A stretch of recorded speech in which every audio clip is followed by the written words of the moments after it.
of Laverne to share their story with you, transforming a teacher preparation program to the science of reading, a work in progress. And they're going to share all that great work that actually began back in 2018. So, with that being said, we just welcome you and hold on to your hat because you're going to learn a lot tonight. To head up our process tonight, we have Dr. Kathy Futterman. She is the adjunct faculty of Cal State East Bay in the Department of Educational Psychology, and she is the Reading League California's Director of Higher Education. She is also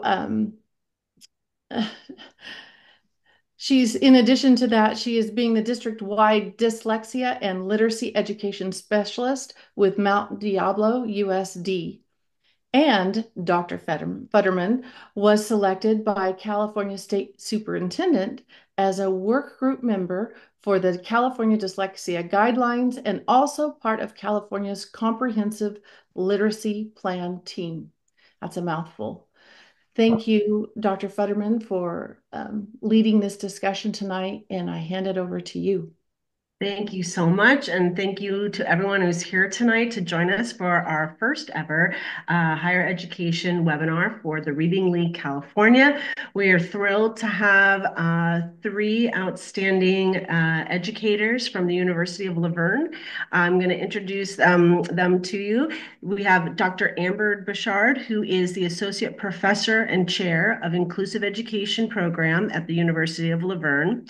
She has served as the Associate Director of Literacy and Outreach for the Center for Neurodiversity, Learning, and Wellness, and has co-directed the launch of the Lafetra College of Education Dyslexia Teacher Training Program. She is an Orton Gillingham certified teacher, serves as vice president of the International Dyslexia Association Los Angeles branch, and is on the board of the California Association for Professors of Special Education. She teaches courses on assessment and literacy and supports student teachers and interns in the schools, and she offers professional development in dyslexia, differentiated instruction, co-teaching, UDL, and multicultural education. And then we also have Dr. Marga Madhuri, and she has been a literacy educator for over 35 years in both K through 12 and teacher education. And following her passion for reading in the brain, she earned the Mind, Brain, and Teaching Certificate from Johns Hopkins University. She focuses her work on translating research to classroom practices and supporting students in socio-emotional and academic success. Marga is the chair of the Dyslexia Teacher Training Program at University of Laverne. And I just have to say, it's just thrilling to be able to read that all of these things are actually real and in existence here in California, where she trains in-service educators in an Orton Gillingham structured literacy program to support students with dyslexia and other challenges in reading. She also teaches the literacy methods courses for pre-service teacher candidates at both the multiple and single subject levels, and all of her courses are based in the science of reading and draw from current information in neuroscience and how we learn in general and how typical and atypical brains learn to read. And we also have Dr. Nancy Walker. She began her teaching career working with middle school students in language arts while pursuing a doctorate in content area literacy at USC. Since 2001, she's taught courses in intermediate and advanced reading methods at the pre-service and master's level for K through 12 educators at the University of Laverne. And Nancy focuses her research on adolescent motivation, reading policy, disciplinary literacy, and clinical fieldwork. She's had published articles in several literacy journals, including the Reading League, the Reading Teacher, Journal of Adolescent and Adult Literacy, and Issues in Teacher Education. She is also a consultant and coach for CORE and works with K through 12 teachers and administrators to understand and apply the science of reading and structured literacy research and techniques to support students in all areas of literacy development. So our esteemed colleagues, they can take it over, and thank you so much again for being here and presenting. Thank you. Replace current share. Okay. Well, thank you all for showing up after what I'm sure was a really long and busy day. We're thrilled to be here and talk about the changes we've made in our program and are continuing to make because, as you know, it's not just a one and done sort of thing. So I'll let Nancy get us started. Okay, so we're really excited to be here. And what we wanted to share with you is our journey. And this started way back in 97 when Rika came to California. We started with the reading examination. And at Laverne, at that time, we were deeply entrenched in balanced literacy. Back in 97, we only had one semester for literacy, and we pushed to have two courses in literacy as a result of having the RECA examination. And we also have one semester for single subject literacy. So at that time, we were teaching, along with phonemic awareness and phonics, we were teaching the three cueing systems and guided reading and running records and working with level text. Also, too, at the same time, we had a special education department. It was separate. They ran their own separate courses in literacy. They had courses with an embedded practicum, and the content was very similar to what we were doing in teacher education. We want to just highlight that these two programs were separate. They were siloed due to personality differences, and really having an approach of remediation. So I called it the perfect storm that promoted change. Starting in 2017, we had a donor that wanted to support neurodiverse learners. And we actually changed the name of the college after this donor who himself was dyslexic. And he had a teacher from Laverne that identified him, which really turned his life around. So he wanted part of the donation to be supportive for teaching and training teachers to work with neurodiverse children. So our dean, whose daughter is dyslexic, recognized a lack of services in school and brought in a colleague to build a center for neurodiversity. Then we got someone else that wanted us to train dyslexic children and specifically train local teachers. And the woman in charge of the Center for Neurodiversity knew Mary Farrell in New Jersey and said, "Will you help us build this program?" Mary brought Nancy Christian White on board. And so between the two of them, they really got us going in building our dyslexia teacher training program. I'm so excited to have Nancy here on the call so we can honor her because she was really, it was far more work than anybody ever imagined. No one would have done it if they'd known. So I'm really grateful that you stuck it out. So today we are in our fifth cohort of training in-service teachers, mostly reading coaches and specialists in Orton Gillingham structured literacy program. But that took from 2017 to 2019, about 2.5 years to build and to train us, the faculty, Amber and Nancy and myself, before we could even begin thinking about training other teachers.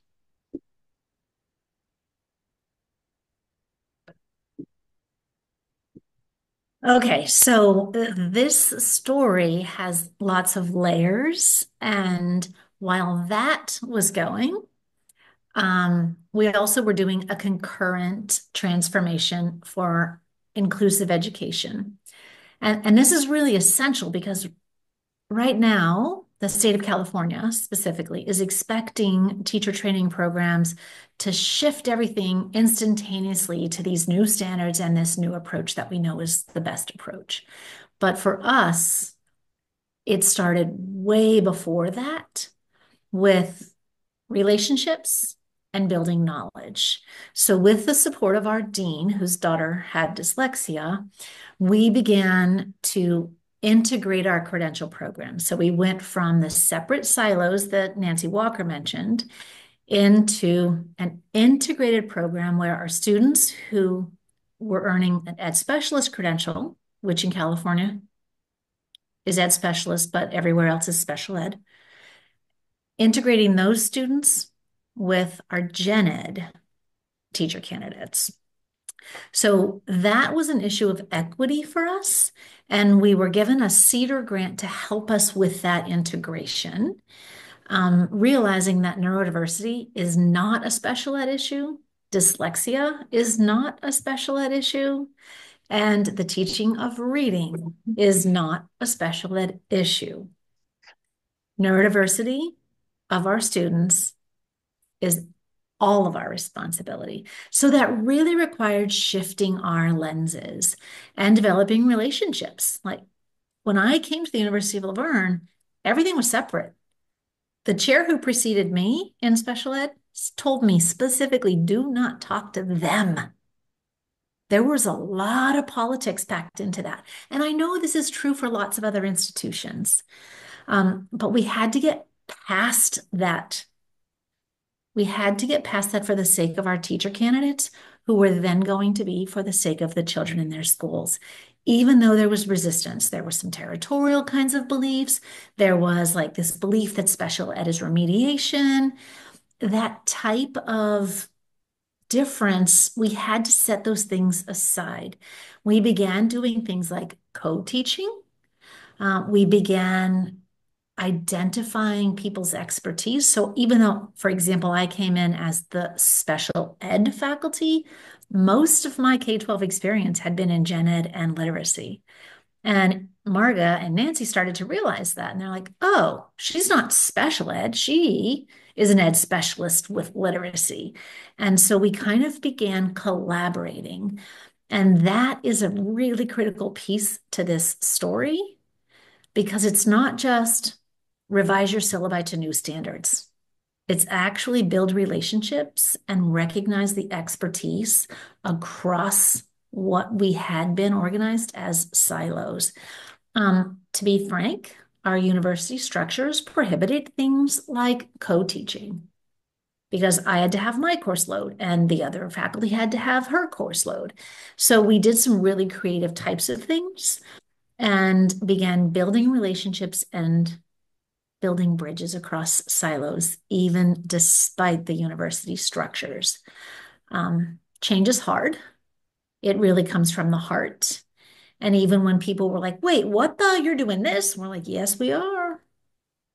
So that was our concurrent transformation into a more inclusive ed lens. And I like to put this image here at this time because the story really starts with relationships. If we don't have the relationships to collaborate, we're never going to be able to revise syllabi together.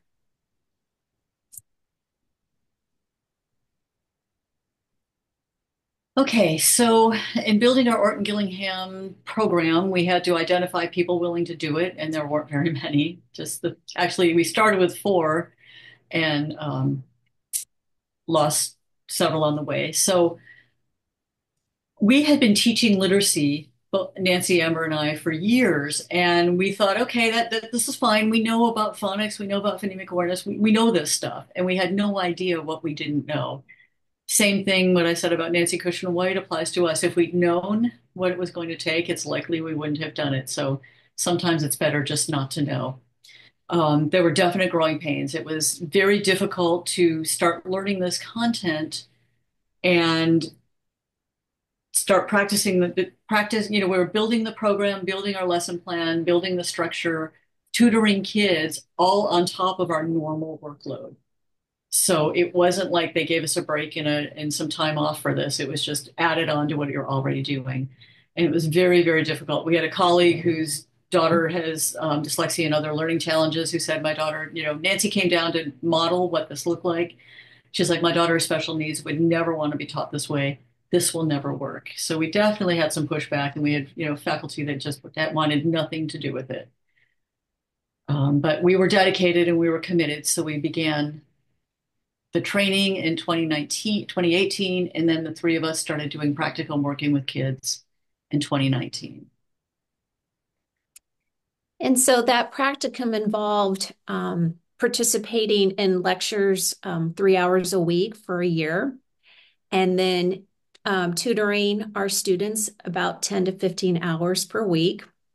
And also we were collecting data during this time to, track the growth of the students that we were tutoring. And as Marga said, we were doing this on top of our teaching load, on top of our scholarship and service load. So it truly was, a commitment from the heart. We knew that there was power to this, that we were bringing about change for kids. And at the same time, we had district partners. Pomona was in a partnership with us. And so we had their teachers coming to us and participating in the training.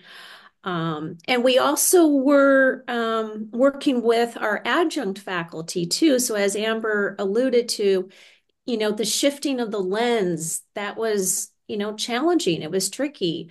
We were recruiting children that not only were they had dyslexia, but ADHD and other issues that made their cases, complicated. And it just takes a lot of patience and being willing to be vulnerable and think about equity and think about sitting with differences, right? With working with kids.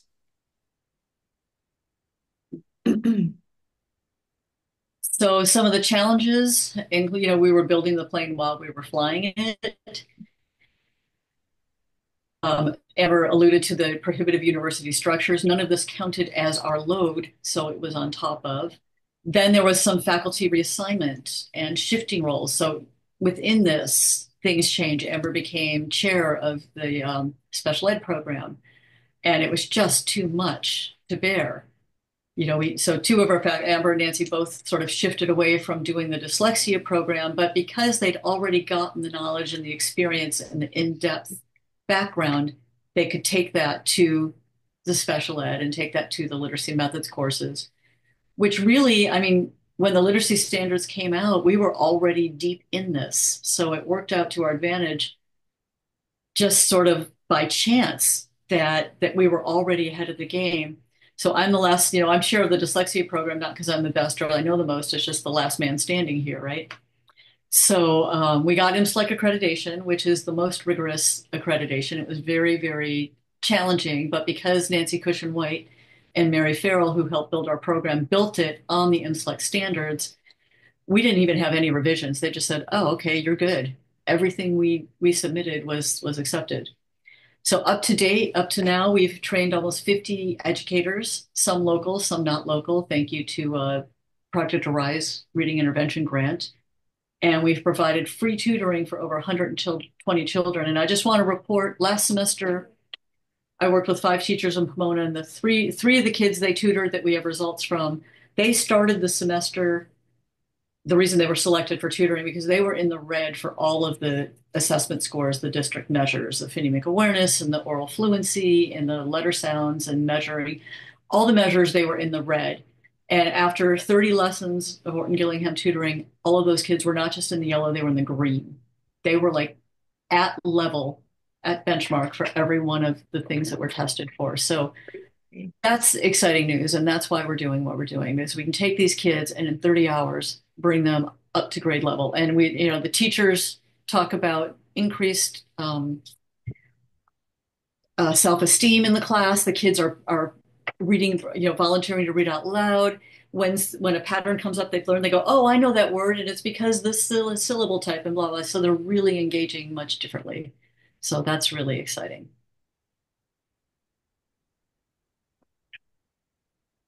Okay, so Nancy Walker and I moved back into focusing on our teacher prep program.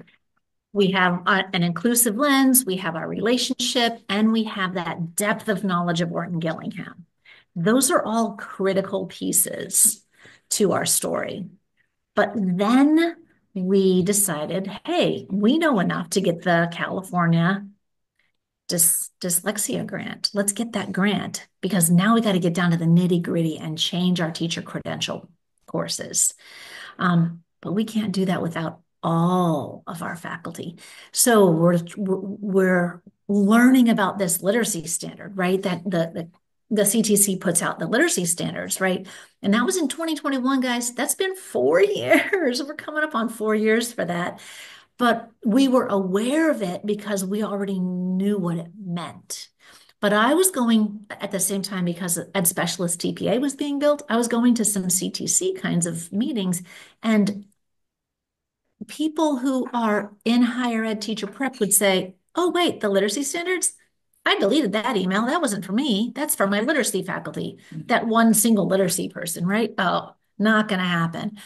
But because we had the literacy team, our relationships, and the depth of knowledge, we recognized, whoa, this is big. Not only do we know that we need to change our courses, but it's now mandated that we change our courses. So we have an advantage because we had that long story. We've already told you our background. We were already equipped to make the changes. The mandate was just kind of the icing on the cake. At the same time, we decided to propose a new program for extensive support needs. And for those of you who don't know that phrase, that is the more moderate severe disabilities credential in the state of California. We call it extensive support needs. And the credentialing structures had changed in California. And we thought, oh, this will be advantageous. Let's just write an extensive support needs program. However, it came at just exactly the time that any new program proposal needed to be accountable to the literacy standards. 2 years before, all programs had to be accountable, but any new programs had to be accountable. It was yet one more kind of fortuitous requirement that as we wrote our extensive support needs proposal, we also had to write to the literacy standard TPE 7.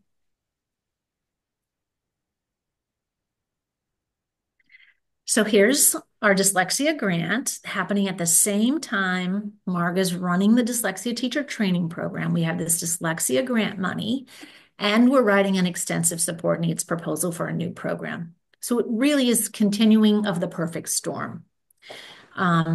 We presented our dyslexia grant to our entire faculty because if we're going to do the best by our teachers, who then can do the best by their children, all of our teacher prep courses need to have literacy in them. So it became our mission to help not just our literacy faculty and literacy adjuncts, but all of our faculty program-wide and all of our adjunct faculty to understand the critical nature of literacy infusion into all courses. So we started in the fall of September of 22 with a discussion across all of our faculty. We then held a workshop for all of our adjuncts to make sure that our adjuncts all knew Orton Gillingham structured literacy and how to implement that in our literacy courses. We had another discussion for all of our teacher credential programs, and we were showing our teacher credential faculty the pieces of Literacy Standard 7 that mattered to them. We finished up with a third discussion and a work group to shift the syllabi for our literacy courses, but also to infuse literacy in a very specific way in all of our courses. So for example, our lesson plan template that students write if they're taking a math pedagogy class might now include an ELA standard. If our students, our teacher candidates, are taking a science pedagogy class, they're going to lay a literacy standard next to that. They're going to see what literacy TPE 7 looks like. So across all pedagogies for all of our courses, and it took us a bit to shift that lens for all of our faculty. But I will say in celebration, just today, we had another 2-hour meeting, and our entire faculty was talking about the literacy importance and the infusion of literacy and how always, all the time, we all need to be talking about literacy. So very, very critical piece of it was the CTC grant. And I think there's one more slide, Marga. This is one of the slides that we used when we were training our entire faculty, or making them aware. Training is really not the right word there. Making them aware of the literacy standards and how middle school multiple subject and single subject and ed specialists all needed to be accountable. So I pulled some of the pieces out of Literacy TPE 7 and was like, hey guys, this is not just for the 3 literacy people or the 1 literacy person. This is for all of us. And because of those things called relationships, we got everybody on board. It's really unprecedented. Our entire faculty and all of our adjuncts are really, truly on board for the integration of ELA, ELD, and discipline standards. Wow. So some of you may already know this. We shared with our colleagues all the different components of a structured literacy lesson. And as Amber said, I think it really is outstanding that we have had probably a year or more of our department meetings have been focused on looking at the standards, what classes do they fit in, where do we, what are all the pieces of those TPEs, and making sure that they're covered across the program. And not just like one time we touched on it one time here, but the state has that introduce, practice, and assess. So making sure that those pieces are woven through the program. And we, I think are really fortunate that we have colleagues that recognize the value and impact of literacy and are totally, it wasn't a hard sell. Everyone, that's a nice thing. And like you say literacy and people are like, yeah, everybody needs that. So making sure that structured literacy lessons include these components as they're systematic. There's a plan, scope, and sequence. They attach new learning to prior learning. And this is something we're teaching in both our early elementary literacy methods courses, and we're also teaching these foundational skills now in our disciplinary courses for the single subject teachers, making sure that literacy instruction is explicit, it's very clear, we don't assume anything, it's multisensory, it's sequential, we go from the simple to the complex, it's diagnostic and data driven. And this is just good teaching anyway. We want all our teachers to do that no matter what. And then finally, cumulative, that interleaving. You teach it and then you reteach it and then you review it and then you visit it again. Because as we all know, we don't just learn one time and that's it, or very few of us anyways. So back in 2021, we were awarded the dyslexia grant here in California. It was really exciting. And I have to point out at the same time, my colleagues at some of the other universities, when I asked, oh, are you applying for the dyslexia grant? They were not aware of it, or they just didn't think it pertained to them. There was very little discussion in my network about all of this back in 2021. So we just moved forward. We applied for the grant. We were awarded the grant. And with that money, we made the decision to hire a coach to help us with the revision of the course syllabi because we knew we needed additional help. And we reached out to Dr. Stephanie Stoller from Mount St. Joseph's, who has a tremendous science of reading doctoral program and credential program. And she came on as our coach. And we spent about, I don't know, a semester with her going through the 2 courses. And then a year on beyond that, really just fleshing out that work. But she gave us a syllabi evaluation tool that the Reading League has on their website. She shared sample syllabi from their program. We really focused on the IDA standards. Like Marga said, we thought we knew how to teach literacy. And it was with Nancy Cushman White and doing the structured literacy work, we really started to see what was possible. And then when Stephanie Stoller came on and she shared with us her syllabi, we really saw where we needed to go.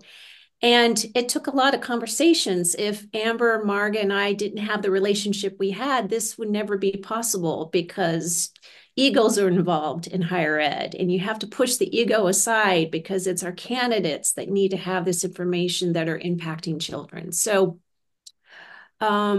we adopted the core teaching reading source book and their multiple measures assessment. We also have the Writing Revolution 2.0. And in addition to that, we have the TPEs. I mean, we have everything else that we need to be teaching in these classes, classroom management and all kinds of other elements along with what we're doing here.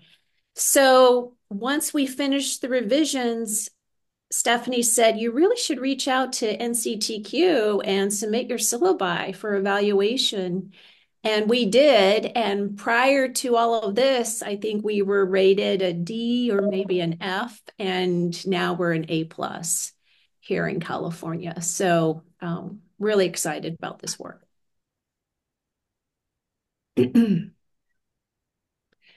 So at the same time we were doing this, we also have adjuncts who are teaching our courses as well. So we had to not only retrain ourselves and write a new program, but we had to teach our adjuncts at the same time. So we encouraged our adjuncts to pursue trainings within their local districts or the county office that had to do with Orton Gillingham and structured literacy. Some of them came through Marga's dyslexia program. But it had to be systematic, it had to be program wide, and all of our adjuncts now are trained through a variety of sources, either our program or in Gillingham.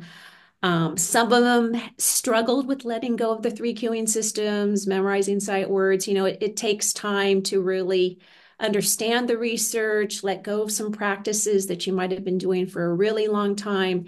As Amber said, this is an evolving transformation. It just takes time to not only examine the research, but also understand it and then put it into practice. So we are in year 6 or 7, and I still feel like there's a lot more work that needs to be done. So I did mention this before that we used our ESN proposal and our dyslexia grant to kind of bring science of reading program wide. And we were very fortunate to get that commitment. And then we had kind of multiple discussions over that year of the grant, but then we have continued with those discussions. One of the faculty that we quoted in an earlier slide, who has a daughter with neurodiverse learning, she now has led our literacy alignment, our literacy TPE alignment.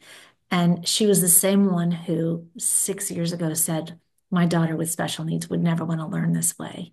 And now she is leading the integration of literacy TPE 7. Another one of the quotes I put early on in this slideshow was, we can make that change. That'll never work. And our adjunct now that said that to me when we first brought this up is Orton Gillingham trained. She's a stellar first grade teacher. She's back on teaching science of reading in our literacy classes. One of our dyslexia teacher training teachers from the Bakersfield area is now one of our standout adjuncts, and she's here today. So it's like we're building our network of all of the people who are now committed to science of reading for our ed specialists as well as for multiple subject. And our most recent evolution, we're now hitting our single subject and field work. These are pieces that we're refining as we go. Wow. Okay, so some of you may want to or are curious about what our courses look like. So we have 2 reading classes, 2 literacy courses in our multiple subject. And we had to really fight to protect the 2 classes because it's all about units and how quick can you get out of a credential program. And we're a private university, so it's a struggle. Stephanie Stoller in Ohio, they legislated 4 literacy courses in their state. And we're lucky just to have 2, and we could easily fill 4 classes with the content, but we're holding on to the 2. And so this is just an example of the first 6 weeks, how we start to unfold the first course, which is really targeting K3. And we start with the big picture of what is science of reading, and we introduce the TPEs. And we start to talk about dyslexia. We talk about the simple view of reading and Scarborough's reading rope. I mean, there's so much because not only are you looking at just what's evidence-based instruction, what is that, but we also have to look at ELA standards and what is an objective and what is theory. So it's really challenging because there's so much to cover. But you can see how we start to unfold the course, and we begin with, just the print awareness and discussions about letter sound correspondence. We talk about printing and cursive. California has legislated cursive now, and move into letter knowledge, emergent writing, and also too, really making sure we talk about writing side by side as well, because that's a big piece of emergent literacy. Second semester of the reading methods courses for the multi-subject students is looking at the upper grades 4 through 8. And we dig a little bit more into the neuroscience. That's my passion, sorry. Neuroscience of learning to read, and we look at motivation and engagement. And we read Zaretta Hammond's book. If you haven't seen it, Culturally Responsive Teaching in the Brain, I highly recommend it. It's excellent. We look at advanced decoding. We dig into the syllable types and the clover here and strategic decoding, and that comes from the reading source book. So we use the reading source book for both semesters of the course. We talk about morphology and etymology and look at William Van Cleve's. If you haven't seen his Morphology Matters video, I highly, highly recommend it. And the background of English and the layers of English and understanding how our language is built will help you understand why things are spelled a certain way and the difference between spelling for phonics versus spelling for morphology, meaning-based. Then we look at so this is the upper strands of the reading rope, reading comprehension, and some of the pieces involved with language and reading comprehension. They do a case study project where they gather data using assessments from the core assessment book. They do that in both semesters, in the second semester with an upper grade kid, looking at some of the issues and then writing a plan. What would you do if this were your student? How would you work with this child to move them forward? And finally, we look at fluency. So these are some of the big topics that we address in the second semester of the literacy courses for the multi-subject students. And then, as always, as we're trying to tell you, this is an evolving experience. In the state of California, the multiple subject and ed specialist programs were accountable to turn in a document in October of 24 to prove that literacy TPE was integrated.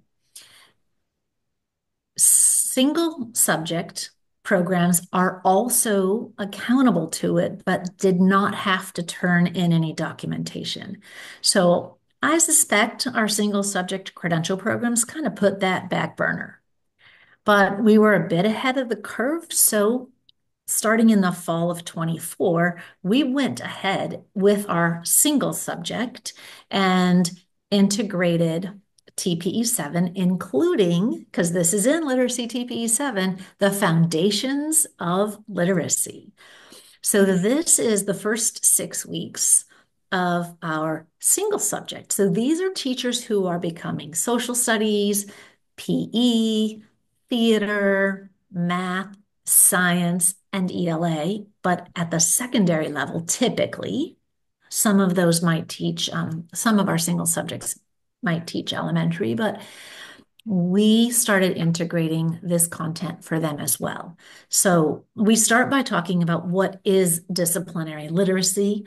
And I feel like I'm doing a commercial, right? I have all these I'm a high school teacher and I'm like, I gotta sell literacy to you because and this is going to be a little bit politically biased. You're going to see this here, but a lot of people who want to become a secondary teacher, it's because they love that content. They love math. I'm good at math. I love math.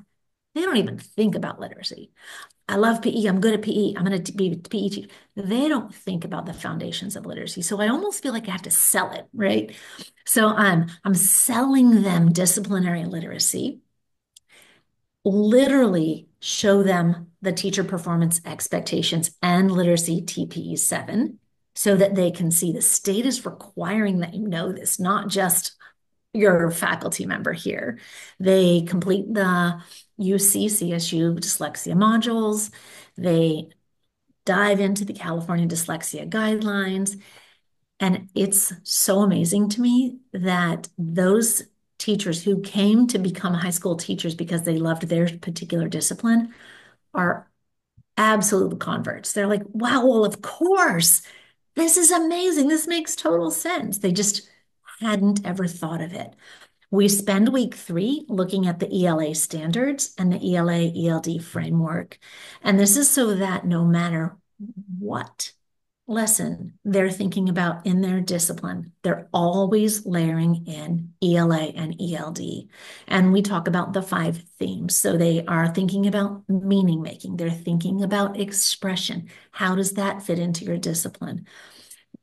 Because Marga has designed the course, of course, and because it's the right thing, we also work on how the brain learns to read and the neuroscience. We go through Aries stages of development and the Clover, the 6 syllable types. And this is for our secondary teachers who are discipline specific. They're learning these foundations. We use what Marga mentioned that we do for our multiple subject and ed specialists. We also are addressing orthographic mapping and morphology and etymology. So we're deep in the weeds here, and they're shockingly loving it. We also address assessment and progress monitoring. And tip of the hat, Sharon Dunn, we mentioned Acadians, and they practice a little bit with administering some Acadians probes so that our high school teachers or our secondary teachers in the content areas are equipped to make referrals for students who might benefit from additional support. Sometimes that theater teacher is going to be the one person that child who still doesn't know how to read goes to. And we need those secondary and single subject teachers to be aware enough about literacy to support those kids. Like, hey, I know what a referral is. I know what it feels like to have dyslexia. I understand how the brain learns to read. So we're creating advocates for all children. We do things like literature circles. We talk about multimedia presentations, speaking and listening, and they get so excited. I've had 2 just in this fall say, you know what, I think I actually want to become a multiple subject teacher now because you all do really meaningful things. They just fall in love with teaching as being bigger than their discipline, but being more about kids because we have integrated this in such a meaningful way. I feel really proud of it. So it's been the end of an era. We no longer have silos. I'm the special ed faculty, right? And I'm just talking to you about our single subject gen ed class. Our silos have been broken down. It's the end of an era.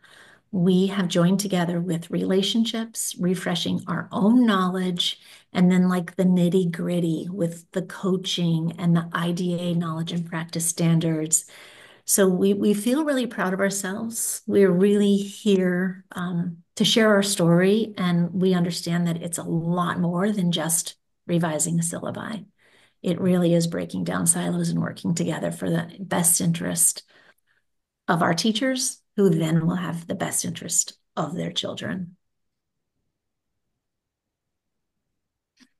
So, lessons learned. Even with dedicated educators, it takes time. We're at 8 years and counting. Getting colleagues on board makes the whole process go easier, as does support from an administration. We started with a dean who was very engaged in this, which was really helpful. We want to encourage people to take advantage of opportunities that come up, like that CTC grant. We were on a call, a statewide call, and there were people going, grant, there was a grant, what grant? And it was already like closed. So people that didn't even know about it. So if things come up, if there's scholarship money, whatever, take advantage of it. And make sure to give yourselves grace. There's that, as you know better, you do better. So, we felt shocked and bad about not knowing what we didn't know. And now we know, so we're doing better. As soon as we started learning the work from Nancy Cushion White and Mary Farrell, we immediately said, okay, we have to change our classes. And this was well before the state came out with any idea about standards. We just said, we got to do better. And so we did. And did we mention that it takes time? So here's a little timeline.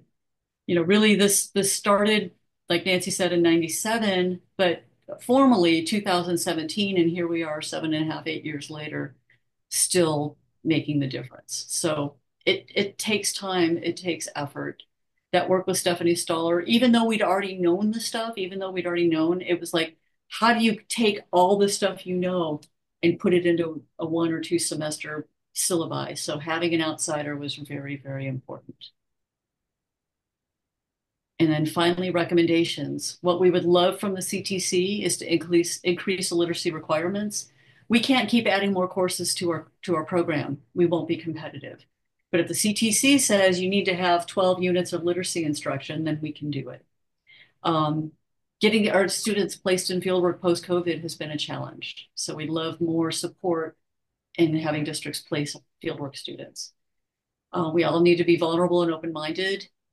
Just because we know what we know doesn't mean that's it. Prioritizing fieldwork placements into schools that use structured literacy. If we're teaching structured literacy and then they're going out into balanced literacy programs, they're not going to get to practice what they're learning. We need to continually emphasize the culturally relevant pedagogy, collaborate across disciplines like we've mentioned, and of course that relationship piece, which is so important. So feel free to reach out to any of us if you have questions. And of course, you can read the article that we published in the Reading League, which goes into more depth about this journey. Wow. Thank you so much. My goodness. I'm just in awe of the work you've done, and that it's truly a mission from the heart. You had the courage to lead, persevere, and you knew better. You found out what you didn't know. You knew better. You coalesced your resources.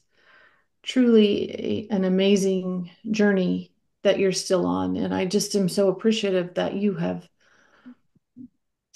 forged the way for others. And it's very inspirational. And I just can't thank you enough for the work all of you have done, and how much it means to the University of Laverne, but also the faculty, the students, the teachers. I just applaud your efforts. Thank you so much for sharing your journey. Thank you. And Nancy can witness how little we knew, how far we've come, right? We do have a couple of questions in the chat, if that's okay to ask. And then, of course, if anyone has questions they want to ask, just feel free to ask as well. Did you present your data on student growth, the students who went in all green with only 30 hours of intervention, to state leaders and policymakers? I have not, and I need help with that. I'm just so busy keeping it up. If somebody is interested in doing a study or presenting this stuff, I'd love to collaborate. That was asked by Sarah. I don't know how to pronounce your last name exactly, but Butau. So I don't know, maybe she will reach out directly. Okay, and then we have another question. This is from Leslie Zoya, wondering if other universities have reached out to you for guidance in making this shift, or is there an opportunity where you all gather at a conference or something to share how you did it? So we have presented, Margo, remind me of the name, but up in the Bay Area, we presented Fulcrum. for Fulcrum. And there were other institutions there in higher ed. And we also have written about this. Nancy and I presented this journey last year, and Cal CCTE, which is higher ed in San Diego. And then even like 3 years ago, Morgan and I also presented our dyslexia teacher training program, which was, again, the beginning of our shift. So we are trying to do outreach. We haven't actually done together any consultation on like the nitty-gritty nuts and bolts of changing syllabi. But we're trying to get the word out there through conference presentations and publications.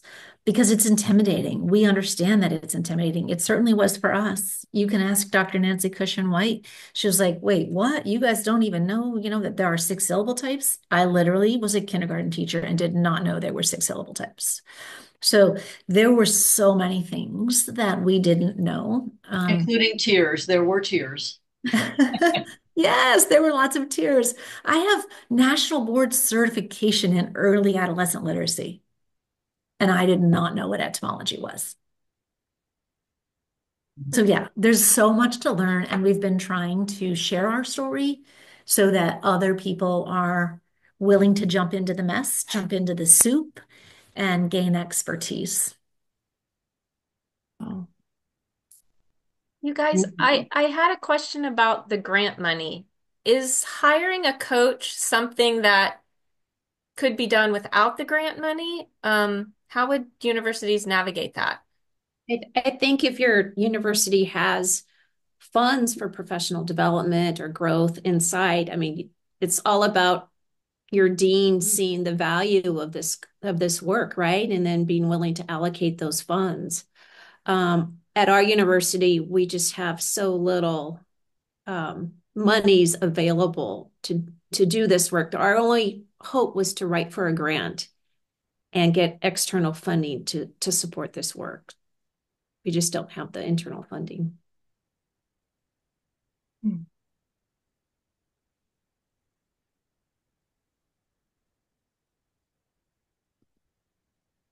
Well, are there other questions? Oh, Sharon, you're going to go ahead and. Oh, no, go ahead. I just Okay. was getting the screen back. Oh, it looks like we have another question. How did you approach and work with very resistant faculty? Sarah, that has been my burning question for like the last 15 minutes in my head, but I was like, how do I say that or ask that delicately? Yeah, I'm gonna answer if you guys don't mind, because I was kind of like the new kid on the block when I came in as the special ed person in a silo and was told, don't talk to the other side. I literally was told that, but I was a literacy person and literacy was housed on the other side. So relationships, relationships. You cannot, I don't think you cannot go in with like a high horse agenda and say, we've got to make this change. Here's how it is. Here's the right thing. We all have egos. We're all highly educated. So I was very strategic when I started at Laverne, and I said, hey, can I come to your class and maybe co-teach one time with you? I'll do the special ed component. How about if I come and do UDL? And then I would sit in with my faculty who's a bilingual expert, and I would learn all that bilingual work. And then I would say, "Look, I'll do this 30-minute lesson." And then there was, oh, wait, she does have expertise. So there was a lot of volunteer co-teaching to build relationships. And then as I started building credibility with the faculty kind of on the other side, they would start engaging in conversations. Wait, special ed and literacy, right? And then just simple things like, Nancy Walker, I heard you like wine. Do you want to have wine? Let's have wine and talk. Like literally simple things. You might have a long-term agenda, but take the baby steps. So then faculty are less resistant, right? Because now you're on the same team. You drink wine together. You go on hikes together. You co-teach and share expertise. I appreciate that expertise that this faculty has, but that relationship building piece then really minimizes the resistance. So it's a long game.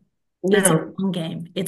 It's not a short game. It's a relational piece. And what bugs me kind of about what we're all being set up to do in California is, here's this literacy standard, change your courses. To be fair, the literacy standard was out 4 years ago. So we have had time to go, okay, in order to make changes, we need relationships. Well, But we have the new I literacy think assessment. relationships and changing knowledge base. I And think I love that idea of offering to guest lecture, Mhm. even if it's for an hour, or Yeah. that's a fantastic recommendation. To literally get your foot in the door or the Mhm. screen, to connect and also hear what they teach and how it's all connected, the pieces that connect. So it's fantastic. Thank you. Yeah. I think I just want to add with the new literacy assessment coming on board. Rika is sunsetting in June. We're already, going through some more evolving here because we want to address this in our courses, but we don't have enough information yet. So this is going to be another hurdle for the three of us. Take a look at the assessment and think about how to integrate that into our courses. It's going to take time. And so we're already anticipating some work ahead to manage that piece. So it's ongoing. This work is ongoing. Absolutely. Well, we can't thank you all enough for coming tonight and sharing your journey at University of Laverne and the outstanding work you've done in your dedication to the science of reading and structured literacy. And I'll just turn it back over to Sharon to. Thank you so much. And it's those organic conversations, side by side, learning together, side by side, supporting each other, to make the real lasting change. And you're right, it's definitely a journey. You keep refining, and my just hats off to you. I'm so thankful you're doing the work you're doing, and thank you for sharing tonight. And Kristen Kohler added this slide tonight, which is perfect. How to contact your teacher prep program. Um, Kristen, would you like to expand on this slide a little bit? We've had such a great session. I think we'll just save this for another time and we'll share it with it's more for educators, teacher folks who are registered for the call. So I think we'll create some space to talk to them about this topic because this is just such a great note to end on. Yeah, I agree with you. I agree. Thank you so much. And we have our next upcoming event with Carrie Curto from the Reading League National, the new curriculum guide. I'm looking forward to this on February 26th from 5 to 6 p.m. That'll be absolutely wonderful. And if you have not become a member yet, please join. Again, we're in this journey together, trying to coalesce our knowledge and inspire change to improve the reading outcomes for our students in California. It's a ripple effect, and it takes all of us to row in the same direction and improve those reading outcomes. So I just appreciate everyone who attended tonight. And thank you so much to our panel from University of Laverne and Dr. Kathy Futterman. Thank you so much for moderating tonight, and everyone have a good rest of your evening.